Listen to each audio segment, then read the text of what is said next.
Ladies and gentlemen, it's the last of the Mohicans and the wrap-up of this season's Friday Football Roundtable.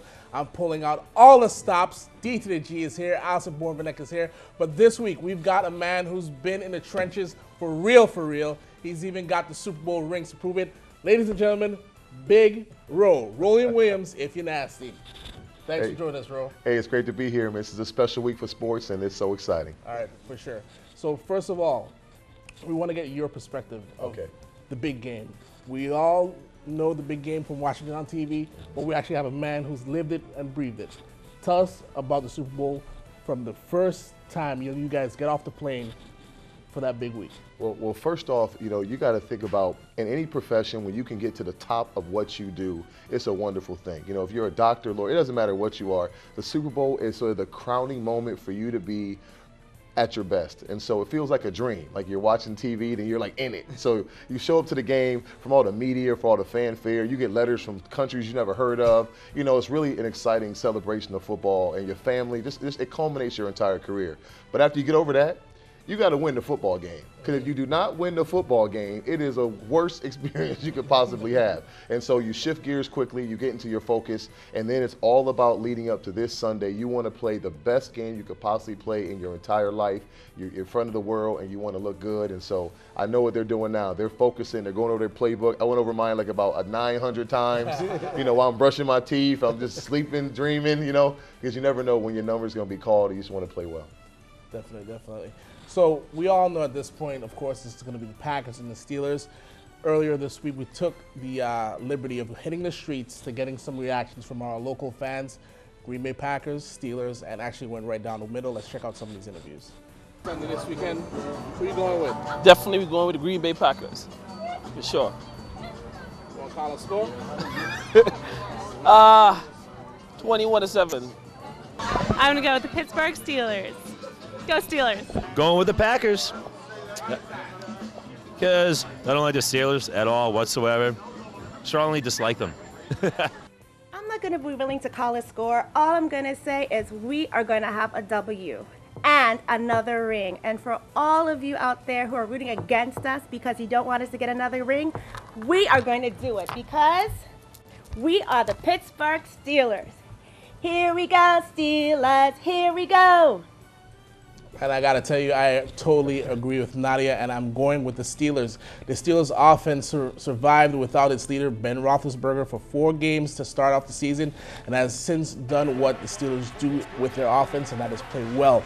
Roethlisberger comes in with plenty of weapons around him, including Rashad Mendenhall and one of the best deep threats in football, Mike Wallace. Don't forget the Steelers had the best rushing defense in the league in 2010, while the Packers struggled to run the ball until they emerged of that kid. What's his name? James Starks or something like that? Let's not forget about the Steel Curtains D, arguably the best defense in the league.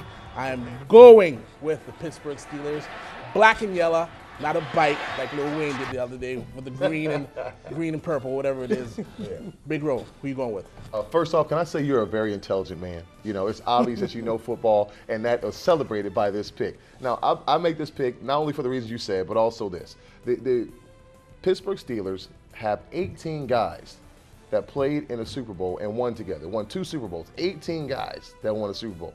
On the other side, Green Bay has 1 guy that ever won a Super Bowl, and he was like on the practice squad for the Steelers when he won his. Right. So when you look at the experience, it goes down to, it's all about experience. This is a big game, all the excitement. If you remember a couple weeks ago, Jay Cutler, the quarterback from the Bears, where he choked up, remember that one?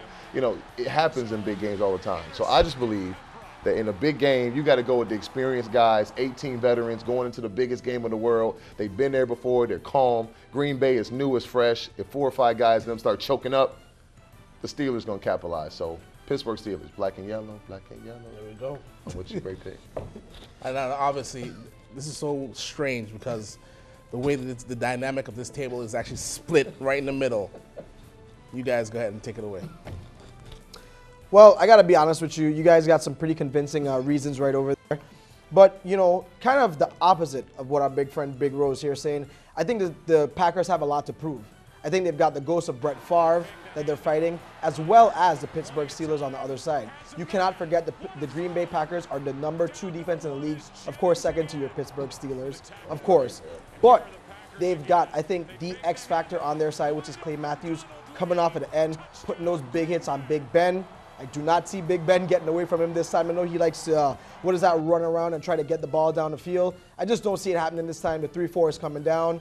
Cheese all the way, green and yellow. Sorry, all you people out there, but this is how we're doing it. Green Bay getting it done big. And Derek, speaking of cheese, okay, the cheese will stand alone.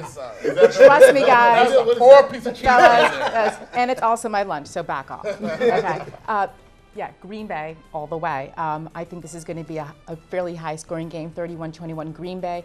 I think this is Aaron Rodgers' year, okay? This guy has all the mobility, all the speed. The last time the Packers were playing in a dome, okay, they crushed Atlanta 48-21. Okay, they're back in the dome again. I think Aaron Rodgers has the head. Okay, we see this guy change directions and nail his receivers. He has Greg Jennings, he has Donald Driver. I think this is it for them. I mean, I don't even say Green Bay is a good football team. Let me go for the record and say Green Bay, you are a good football team. I was impressed. I was impressed with them. I mean, this is good versus good. This is great versus great. I mean, the Super Bowl, that's what makes it so exciting because both these teams have proven themselves. And that's why it's an interesting pick. I don't know what the pundits say. It's only like 2 or 3 point difference. But like at the end of the night, I just have to go with veteran experience. I'll take this veteran group over some young kids in the next lane over that have never done it before. I'd rather go with this group. Just even if they're talented, I'm going to go with our seasoned group. I don't know. That's just me. Wow. All right, so picks aside, hey, we'll have to see how it goes down on this Sunday. But hey, Dallas ain't the only place that's popping this Super Bowl weekend. Right here in Rock City, we've got one super weekend. Ro, tell us about all the events you have planned down at Yacht Haven Grand. Well, I fell in love with the Caribbean. I love it here. And I asked folks a long time ago, what do we do for the Super Bowl? And right now, there hasn't been anything until now.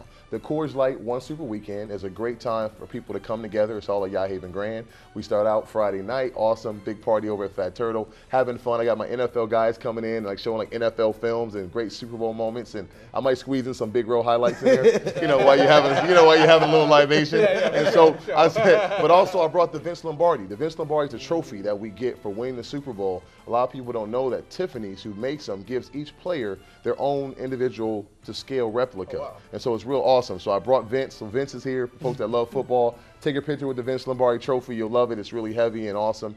Then we're having a football tournament. Men's 3-on-3 flag football. Now this is a sport that Big Ro almost invented. I invented this. You heard of 3-on-3 basketball. Right. 3-on-3 flag football. Smaller fields, 25-yard to go to the end zone. No first downs. Wow. It's an exciting way to play the game. The winning team gets tickets to next year's Super Bowl, or some cash and some prizes and all that good stuff. It's going to be exciting. And we continue on for the women that want to love the game of football, that love the game. You don't have to go to this. You don't have to. You know a lot about football. But for those that don't, there's so many that say, hey, I want to learn more. We have the football seminar for women. They can come out to Yacht Haven, learn from Professor Rowe, okay, and my awesome faculty to teach you about the. Are you gonna have your professor glasses on too? I'm thinking about it. I might have like a little chalkboard, a little stick kind of thing. But like, it's all about educating. So if you're somebody who wants to learn about the game, all the stuff is free of charge. We're gonna be down there, and on Super Bowl Sunday, we're gonna have a freaking awesome party. We're gonna have fun with big screens and giving away stuff and just fun and it's everything, and it's free. Free general admission. Come hang out. Yacht Haven is a great facility. We have office space here. This is all raising awareness for our charity, which is called Youth Lifeline America, and we teach life skills through sport. And so if you have interest in coming to have a good time, celebrate the best game in the world, please come on down. Come on, hang out with Big Bro and all the crew. You'll be there. Hey, we'll be there in full effect. Cameras rolling, so don't be acting the fool out there, folks. That's all I gotta say, or else we will be catching up. Don't act the fool either. Hey, I'll be in my professional capacity, so excuse you lady. I'm trying to get y'all to play. I want y'all to get a squad out there. I want you to get a team in the 3-on-3. If you be my tight end, I'll be there. I'm retired. I only talk about the game now. My knees are retired. My mind can do it though. My mind is still there. Yeah, well, like a Jedi. Big Ro, thanks for coming through. Awesome. Thank you guys as per usual. It's been a great season of football roundtable here on CBS TV2, and we're looking forward to the Super Bowl, of course.